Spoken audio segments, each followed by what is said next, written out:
Hello you all, welcome to yet another tutorial by Anita Crochets. My name is Anita. This is a dress I have made on my SENTRO knitting machine and just played around with my fleece yarn that I bought, okay?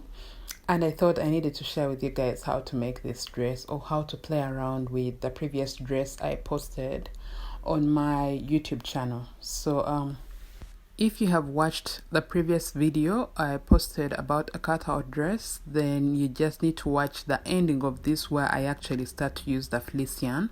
But if you haven't, then you're going to watch this tutorial from beginning to finish line, okay? Now let's jump into the tutorial and see how to make this.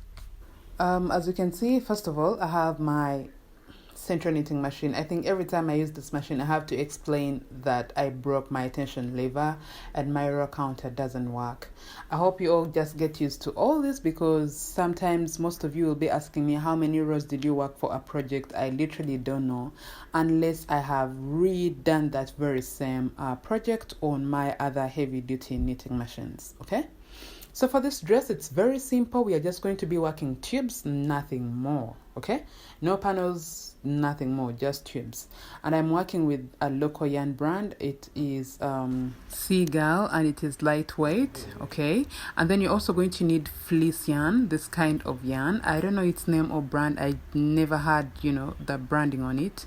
Then I'm going to be using 4.5mm hook on this yarn, and then when working the edges of my skirt and dress, I'm going to be using a 3.5mm hook. Then lastly, you'll need a yarn needle, okay? So basically, this yarn is really lightweight, okay? So you find that I end up having a see-through dress, but if you have thicker yarn that you want to work with, the better. I just work with this yarn because my intention of making these dresses is to make beach cover-ups, not like real clothing.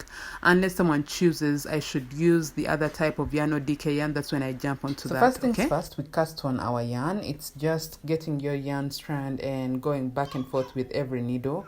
I am working with a 48 needle machine, so yeah. You go all the way around casting on your yarn, and of course what happens next is you just keep going round and round with all the needles to create the tube that we need. I honestly cannot tell you how many rows I worked for the upper tube, but anyway, you need rows, as many rows as you possibly can have for a tube that can cover your breast area and also be doubled, because I'm doubling the upper bit. I don't want it to be see-through-ish, so I'm doubling the upper bit. So the panel should be the tube should be long enough to be like folded into a double, okay? Yes, so once I go all the way around with my machine, I am now going to cast my yarn off. This is how I cast my yarn off. I don't know about other people. I usually just do the things I learn with myself on the machine before I go into tutorials on how to do something. So it allows me make as many mistakes as I possibly can to learn the machine and how it works much more well. So for me, this is how I do it. I get my yarn needle and go through like that, I come through from the back of each loop of every needle, okay, just like that, and then I pull my yarn, and like that, and I pull my yarn. So I'm just going to do this all the way around for all the loops on my needles until I come to the end of this very last row. All right.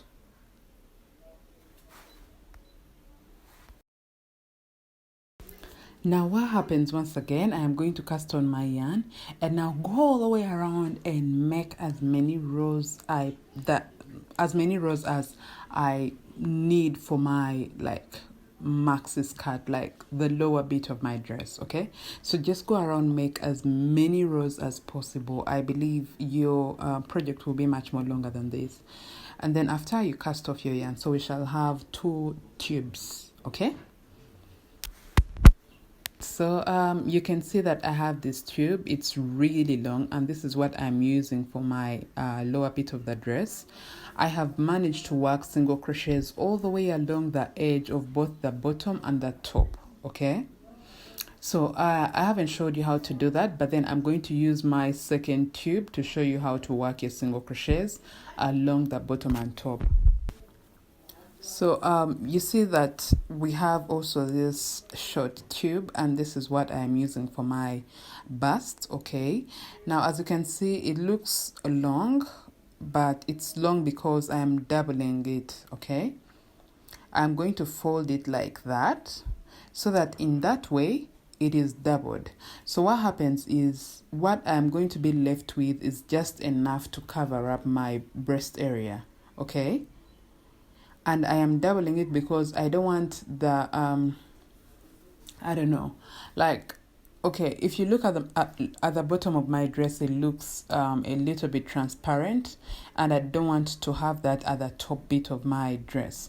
But if you're working with thicker yarn than I have, or I am working with for this project, you don't need to double it, okay? I actually think I forgot to mention that at the start of everything. But yes, if you have thicker yarn, you don't need to double it unless it is your choice, like you have chosen to do that, just like I have. So what happens after you double it like that, you are going to get your hook. The machine comes with a 3.75 millimeter hook, but I'm working with a 3.5 millimeter, but you can also work with the 3.75 if that's what is available to you. What happens is I get my yarn, I am doubling my strands, okay, so that I get enough gauge to work my edges. And you see, I go through into the loop, I work like loop by loop.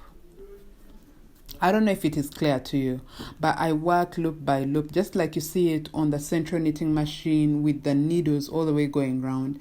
I work into every loop. So that means there is always a loop that is onto the needle of the machine, and then there is that loop that is laying on the side of the one that is on the needle. So basically, if the machine is 48 needles, that means you have 48 times 2. Okay, that means at the end of your row, you should have that number of single crochets or stitches.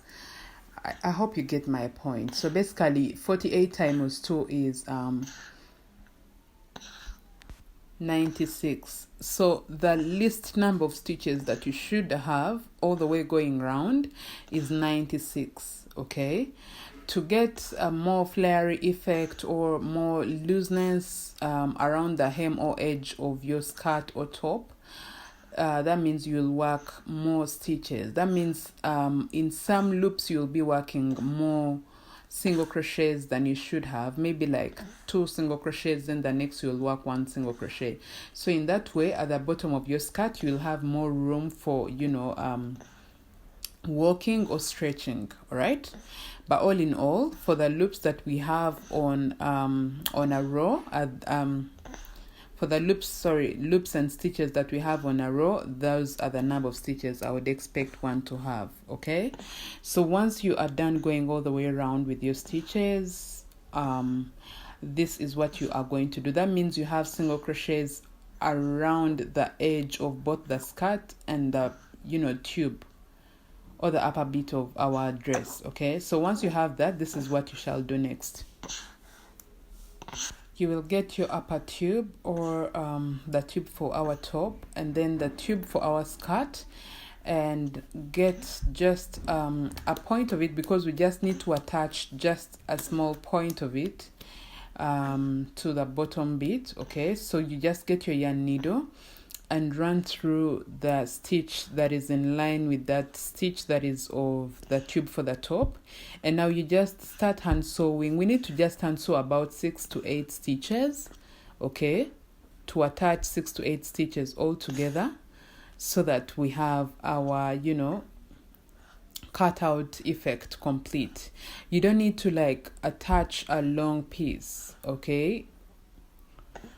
So my yarn was almost getting done. I had to improvise with using my hook for this, okay? But I'm just working a few slip stitches for about 6 to 8 stitches, and that way I will be done with the attaching bit of it. All right, and now we are done attaching our lower piece onto the upper piece, and this is how it looks like.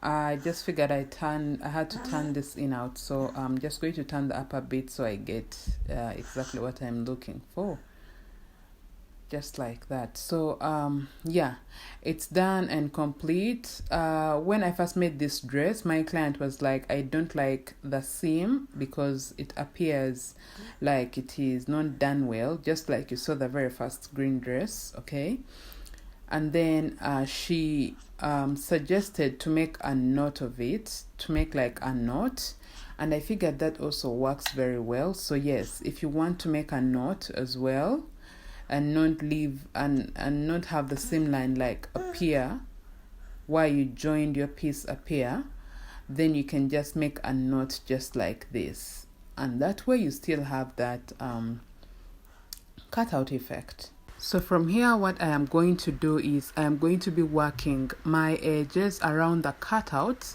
I'm going to be using the fleece yarn to work around the cutout. Okay, now I'm going to turn my dress to the behind part, or the behind edge of my skirt, like the top of it right there, and that's where I'm going to now start working with my fleece yarn from, going all the way around for the whole entire cutout bit. Okay, so now the trick about using this fleece yarn is when you're working your rows, work them from the inside. Okay, I don't know how to explain this, but you make sure that you're working from the inside, so that when you turn your work in out, it's going to look fluffier on the outside. Okay, I don't know, I really cannot get to explain to you guys this, but when you work your rows and you feel like the fleece yarn kind of shows that you are working single crochets, that means you need to turn your work in out, because the other side is much more fluffier. I hope I am clear. Now what happens, because this yarn is a little bit bigger in gauge, this is what I have been doing to work my edges into the next stitch. So you see that this side is fluffier and this side shows the single crochets. I hope you understand. Okay, now what happens is, into this stitch I will work a single crochet. Now for the next stitch I am going to skip one. Sorry. Okay, right there, I'm working a single crochet into that. For the next one I'll skip one and then work a single crochet into the next stitch. Then for the next one I will not skip, I will just work a single crochet into the next stitch. Okay, this is me trying to improvise because this yarn is actually bigger. If I work into every stitch without skipping any stitch, I don't know, the waist of my skirt is going to be bigger or wider, because I have tried to fix bigger yarn into every stitch around the hem of it. Okay, so that is why I say skip one stitch, then into the next one you work a single crochet into the next one as well, then skip one, work 2 single crochets into the next 2 stitches, skip one, work 2 single crochets into the next 2 stitches. So that is the kind of sequence we are going to work this in. Okay, like working 2 single crochets into the next 2 stitches and then skipping one. All right, so we skip one every after 2 single crochets. I hope I am really clear, no one is actually confusing what I am trying to explain with you guys. Okay, now what we do is we go all the way along that edge until we get to the knot that we tied at the center of our front cutout right there. So what happens with this is I'm just going to find anywhere into the knot that I can try to insert my hook and pull through my yarn and work a single crochet. So in that way I will be in position to have worked a single crochet over the knot and then crossed over to the edge of my upper tube. Okay, so just like that, as you can see, I have just found somewhere to like work my single crochets, and here I am onto the edge of the tube for the top. Okay, so I'm going to apply the very same thing I have done for the other side, working 2 single crochets into the next 2 stitches and then skipping 1 stitch. Okay, skipping the next stitch just like that. So you see there I have skipped 1. Now you can see that the whole hem is actually getting fluffier. The good thing about this yarn is the more stitches you work, the more fluffier it's going to look. Okay, now you will go all the way around for every stitch along that edge and also the bottom edge of our skirt. Okay, then work a slip stitch and weave in your ends.